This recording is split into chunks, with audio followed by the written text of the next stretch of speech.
Bonjour. Sextus Empiricus, esquisse pyrrhonienne. Auteur sceptique, 2e-3e siècle de notre ère. Les esquisses sont un résumé de la doctrine sceptique.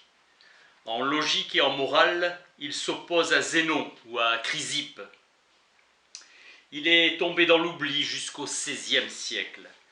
Durant la Renaissance, le débat est dominé par l'aristotélisme, parallèle de l'ouvrage de Montaigne sur l'apologie de Raymond Sebon. Il tient ses connaissances de Sextus. Les sceptiques se donnent comme ancêtres Homère, les 7 sages et Xénophane, Zénon, Démocrite, Empédocle, Héraclite et Hippocrate. L'opinion est instable et la vérité des choses nous échappe. Courant sceptique dans la pensée grecque, mais n'érigèrent aucune école philosophique. Pyrrhon est la possibilité même du savoir. Pyrrhon, né en moins 365, n'a rien écrit, n'a pas enseigné, mais aura de l'influence, dépositaire du scepticisme original. Sextus Empiricus et ses prédécesseurs se diront pyrrhoniens. À partir du XVIe, pyrrhonien égale sceptique. Le but de Pyrrhon est éthique, c'est le bonheur que l'homme peut atteindre que par une attitude d'indifférence à l'égard des objets, relations et valeurs du monde extérieur. Philosophie en acte par l'exemple même de sa vie qu'il a répandu ses idées. Influencé par Anaxarque, il rencontra les gymnasophistes, sophistes nus, adeptes de nirvana, traces de bouddhisme chez Pyrrhon. Indifférence au monde extérieur, errance sans but, continue de parler à son interlocuteur qui est parti, et aussi mène une vie rangée, élevant des animaux et les vendant au marché, et devint un grand prêtre. Acceptation des règles du jeu social comme le sommet de l'indifférence. Aucune contradiction entre le scepticisme radical et l'obéissance aux lois et coutumes de la cité ou l'adhésion à l'enseignement de la religion traditionnelle. Challenger de l'optimisme épistémologique et challenger de l'optimisme épistémologique hellénique. Estime de Pyrrhon parmi les philosophes, nul le méprisait et Épicure demandait de ses nouvelles. Est-ce à lui qu'on pensait en faisant de la possibilité d'une connaissance vraie la question préalable de la philosophie? Défi inédit et radical à la conscience philosophique grecque, Brunswick. Interrogation radicale sur la possibilité de la connaissance, grand ébranleur dans l'appréciation de ses successeurs de l'épistémologie classique. Timon de Phlyonte, disciple immédiat et enthousiaste. Pour Pyrrhon, les choses sont également indifférentes, non évaluables, indécidables. Nos opinions ne sont ni vraies ni fausses, et donc ne pas faire confiance aux opinions. Il faut naître sans opinion, sans inclinaison, inébranlable. On gagnera la non-assertion, l'absence de trouble, et selon Énésidème, le plaisir.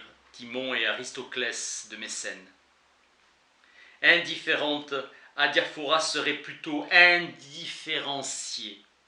Nous ne sommes pas en mesure de découvrir de différences significatives entre les choses, indifférenciables, disant à propos de chaque chose en particulier, pas plus qu'elle est ou qu'elle n'est pas, ou qu'elle est ou qu'elle n'est pas, et que ni elle l'est ni elle l'est pas. Deux courants du scepticisme antique, Nouvelle Académie et sceptique pyrrhonien, proprement dit. Les choses sont insaisissables, incapables de différenciation pertinente. Nos sensations et nos opinions ne sont ni vraies ni fausses. Une fois dans l'état d'indifférence des choses, nous atteindrons l'aphasia. Non le mutisme ou le silence mystique, mais la suspension de tout usage assertorique du langage. Une non-assertion. Et le sage atteindra l'ataraxia, l'absence de trouble, le bonheur. Et l'éruption caudale, le plaisir, Énésidème. Timon avait 40 ans de moins que Pyrrhon et resta 20 ans avec lui. Il eut une production littéraire importante et porta les idées de son maître. La voie sceptique vers le bonheur est la meilleure. Sceptique, aporétique, pyrrhonien, suspensif ou chercheur. Timon est le véritable inspirateur. Les cyniques et les cyrénaïques, premier rôle dans la contestation sceptique du savoir. L'école médicale s'appelait méthodiste. Sextus reproche aux autres philosophes de ne pas pousser leur velléité sceptique jusqu'au bout et d'être en réalité des dogmatiques qui s'ignorent. L'historien sérieux doit éviter de s'interroger sur ce qui n'est pas arrivé. Pourquoi c'est Pyrrhon et non les cyniques qui a développé la philosophie sceptique? Poèmes par Timon, poèmes épiques, drames, satires, 30 comédies, 60 tragédies et des pièces érotiques. Si Diogène de Sinope avait eu un Timon, cynisme et scepticisme auraient eu un destin comparable. Une autre raison est la nouvelle direction de l'Académie platonicienne d'Arcésilas en 273, qui est sceptique, selon Victor Brochard, et donc devient une simple continuation de Pyrrhon. Cicéron sera le meilleur défenseur. Arcésilas, on peut mettre en face de toute affirmation une affirmation contraire, de sorte que le sage ne devrait se prononcer sur rien. Subtile différence entre néo-académicien et néo-pyrrhonien. Selon Numérius, par dévotion pour son amant l'académicien Crantor, il était un pyrrhonien sauf par le nom et n'était pas un académicien sauf par l'appellation. Timon s'acharnait sur Arcésilas, constante de l'histoire des idées qui n'est point de haine, pire que celle des frères ennemis, que peu de choses différencient. Le reproche est la thèse dogmatique que les choses soient insaisissables alors que les sceptiques disaient ne pouvoir décider si elles étaient saisissables ou insaisissables. Partie d'échec entre les stoïciens qui rectifient leurs théories en acceptant les critiques de leurs adversaires académiciens et à leur tour prenant en compte des derniers développements du stoïcisme, Carnéade, Chrysippe. Le stoïcisme l'emporta au 1er siècle avant Jésus-Christ quand Antiochus d'Ascalon, académicien, accepta l'essentiel des positions stoïciennes. Arcésilas est de l'avis de Zénon quand il pense que la grande force du sage, c'est de prendre garde à ne pas être surpris ni trompé, Cicéron. Position privilégiée des sceptiques de ne dépendre d'aucune école, discontinuité entre Timon et Nésidème, restauration à Alexandrie en Égypte. Ce dernier écrira 8 livres de discours pyrrhoniens. Photius le patriarche, Photius Ier de Constantinople au IXe siècle, en avait un exemplaire dans sa bibliothèque. Et Nésidème transfuge de l'Académie. Rien n'est saisissable, qu'il faut abandonner tout espoir d'une connaissance fondée. Attaque contre le dogmatisme en général. Les derniers sceptiques sont les médecins, Brochard. La médecine s'est imposée comme un art royal comparable aux mathématiques en réputation, connaître les causes cachées ou évidentes. Philinos de Cos ou Sérapion d'Alexandrie créeront l'école empirique de médecine. Ils admettent comme nécessaires les causes évidentes, mais les causes cachées sont vides de sens car la nature n'est pas compréhensible. Parenté avec les sceptiques des médecins méthodistes, Sextus Empiricus.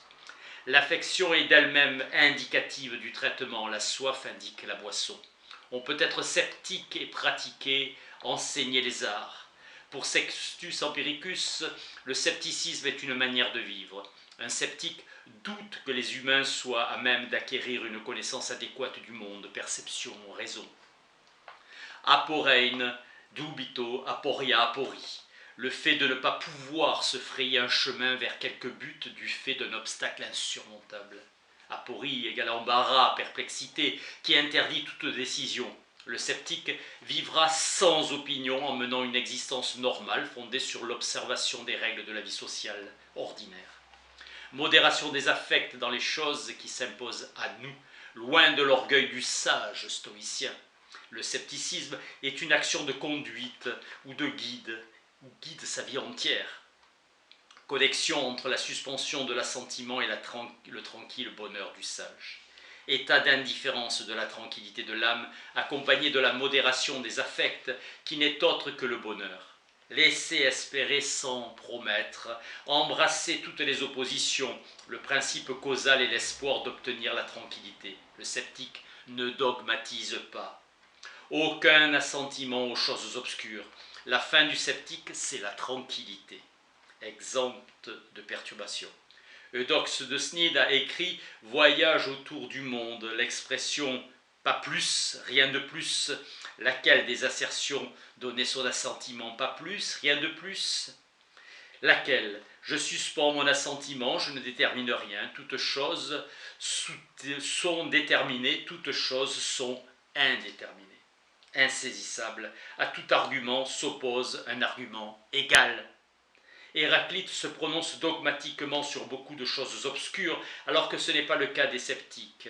Les contraires paraissent appartenir à la même chose, tout est égal.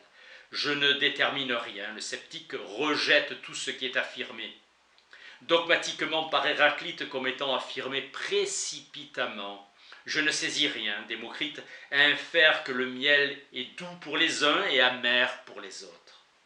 Pas plus pour Démocrite, c'est l'inexistence des deux membres de l'alternative. Pour Pyrrhon, c'est le fait d'ignorer si les propriétés sont justes. Pour les cinéraïstes, seuls les affects saisissent le plaisir et la faim, alors que pour nous, c'est la tranquillité. Car avec le plaisir, le trouble demeure. Pour Protagoras, l'être humain est la mesure de toute réalité. Mesure le critère et réalité des choses, introduisant ainsi le relatif.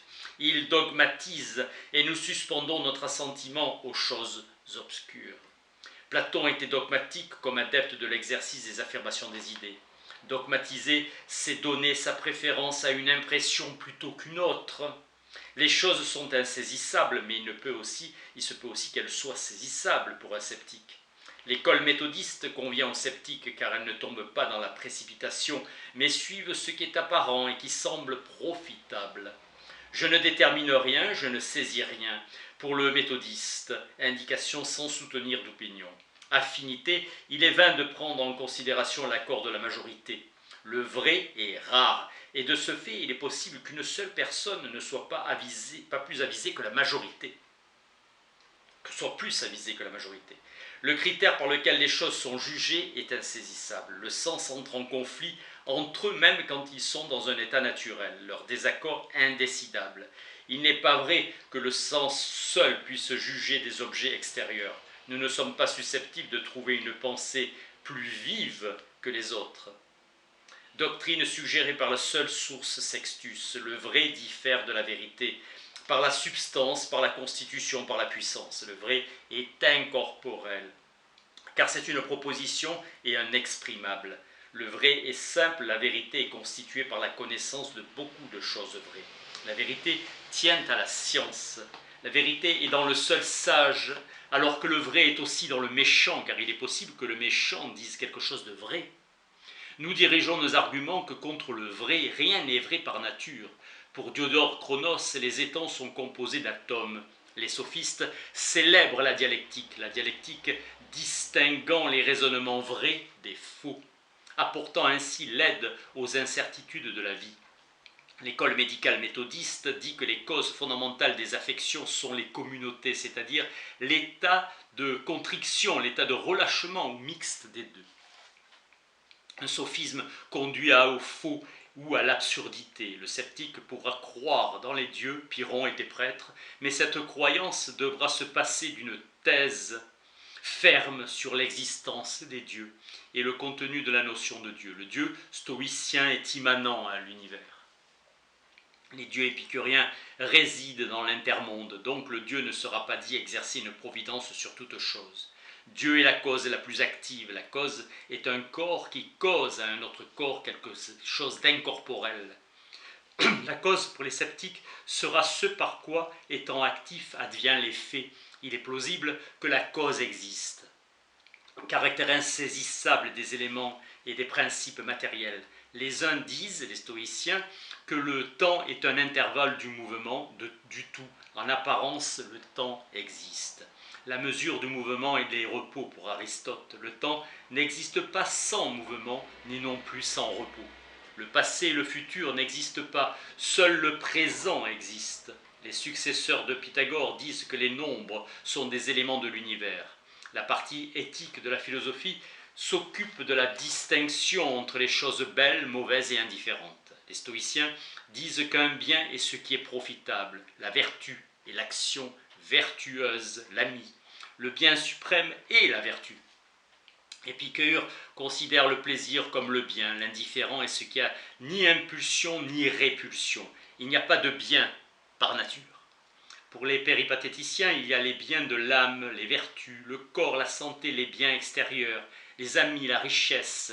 Les gens ordinaires pensent que le bien est l'état du corps, la fornication, la gloutonnerie, l'ivrognerie, les jeux de dés, le lucre. Pour Antisthène, plutôt être fou que de jouir. Donc rien n'est bon, rien n'est mauvais par nature. Les positions étant en conflit, des accords indécidables. Des choses qui paraissent mauvaises, d'autres les poursuivent comme bonnes. L'impudence, l'injustice, l'avarice, l'incontinence. L'ivrogne et le goinfre se gorgent de vin et de nourriture, et le débauché a usé du sexe sans mesure. Cela produit pauvreté, maladie, le plaisir n'est pas un bien par nature. Honteux de se prostituer et glorieux par les Égyptiens. Homosexualité de même pour d'autres. Les stoïciens trouvent que rien n'est déplacé à vivre avec une prostituée ou de son travail. Celles qui se sont unies avec le plus d'hommes portent un ornement à la cheville. Signe d'orgueil, les jeunes filles se marient après avoir rassemblé leurs dots par la prostitution. Chez les Syriens, porter des boucles d'oreilles est un signe de noblesse. Platon refusa le cadeau de Dénis, le tyran sicilien. Aristippe l'accepta, un habit de femme. Même dans les fêtes de Bacchus, celle qui est sage ne sera pas corrompue. Les mages perses épousent leur mère, les Égyptiens prennent leur sœur en mariage. Zeus dit à Héra son épouse et sa sœur, c'est dans l'Iliade. Chrysippe prône l'inceste. Platon a soutenu que les femmes devaient être communes. Sacrifice humain à Cronos, les Scythes pour Artémis avec les étrangers. Chez nous, la loi stipule que les enfants prennent soin de leurs parents. Les Scythes, au contraire, égorgent ceux qui ont plus de 60 ans. Les hommes ne sont nulle part les mêmes. Gobineau, Arthur de Gobineau. Tidée dans l'Iliade a mangé la cervelle de son ennemi. Les stoïciens disent qu'il n'est pas déplacé de manger de la chair humaine. La sienne même. Cronos décida de supprimer ses propres enfants. Sacrifice humain à Cronos. À Alexandrie, on sacrifie des chats à Horus, à Thétio des cafards. Un juif ou un prêtre égyptien préfère mourir que de manger du porc, illicite chez les Libyens. Pour les Syriens, c'est la colombe. Certains disent qu'ils préféreraient manger la tête de leurs parents que des fèves. Chez certains, c'est indifférent. Les Indiens se donnent en pâture aux vautours. Euripide, qui sait si vivre ce n'est pas être mort, et s'il faut penser qu'être mort c'est vivre en bas. Épicure, la mort n'est rien pour nous, car ce qui sait pas penser qu'être mort c'est vivre, que dissous ne ressent rien. La mort n'est rien pour nous, Épicure, car ce qui s'est dissous ne ressent rien. Et ce qui ne ressent rien n'est rien pour nous. Lorsque nous existons, la mort n'existe pas, car nous ne sommes pas en état de dissolution. Et quand la mort existe, nous n'existons plus. Héraclite, le vivre comme le mourir existe autant que nous sommes en vie, que lorsque nous sommes morts. Les Thraces s'assoient autour du nouveau-né et se lamentent, le plaindre des maux au-devant duquel il va. Le sceptique suspend son assentiment concernant l'existence. Il n'existe aucun art de vivre. La prudence est une vertu que seul le sage est en possession de cette vertu. Rien ne s'enseigne. Le sage est maître de lui, la prudence. Le sceptique aime l'humanité. Ô Pyrrhon, prodige si grand que nul autre ne le dépasse, objet d'étonnement à nul autre pareil, si tu es allé avec témérité à l'encontre de tous les sages, hélas, quel malheur fut le tien. Mais si tu as méprisé l'humaine connaissance, alors tu remportes le prix sur ceux dont tu as méprisé la sagesse. Épigramme d'origine inconnue, se trouve à la fin de tous les manuscrits, sauf un. Affect égale pathos, les passions, affection excessive et aliénante de l'âme humaine. Pathé chez Aristote, attribut. Les sceptiques condamnent les vraies erreurs, les vraies terreurs et les folles espérances de l'homme. L'absence d'affect, sinon le bonheur, le plus sûr moyen d'y parvenir. Aporie égale ne trouve pas de passage, une question non résolue, être dans l'embarras. La philosophie est une trouveuse de passage. Art de vivre égale comme la médecine et l'art de guérir, le pilotage, l'art de conduire un navire, la prudence est un art de vivre. Assentiment égale sa suspension même à la tranquillité, la suspension qui mène à la tranquillité, la non-assertion. Indécidable, peut-être il est possible. Diallèle, cercle vicieux, raisonnement circulaire, dogme, vient de doxa, opinion. La fin du scepticisme est le bonheur, état d'insensibilité, absence de trouble et de tranquillité. Pour Sextus, la tranquillité suit fortuitement la suspension de l'assentiment, absence continue de tourment et le calme de l'âme. Insensibilité égale pour Sextus qui tempère par modération des affects. Obvi égale évident. La voie, c'est l'agogée. Les sceptiques ne forment pas une école au sens habituel du mot, supposent une adhésion à la doctrine d'un maître fondateur. Sextus emploie le mot agoger qui signifie, outre le fait de transporter la conduite et la manière de conduire sa vie, un raisonnement ou une investigation intellectuelle. Être sceptique est une affaire de conduite plutôt que de doctrine. Merci.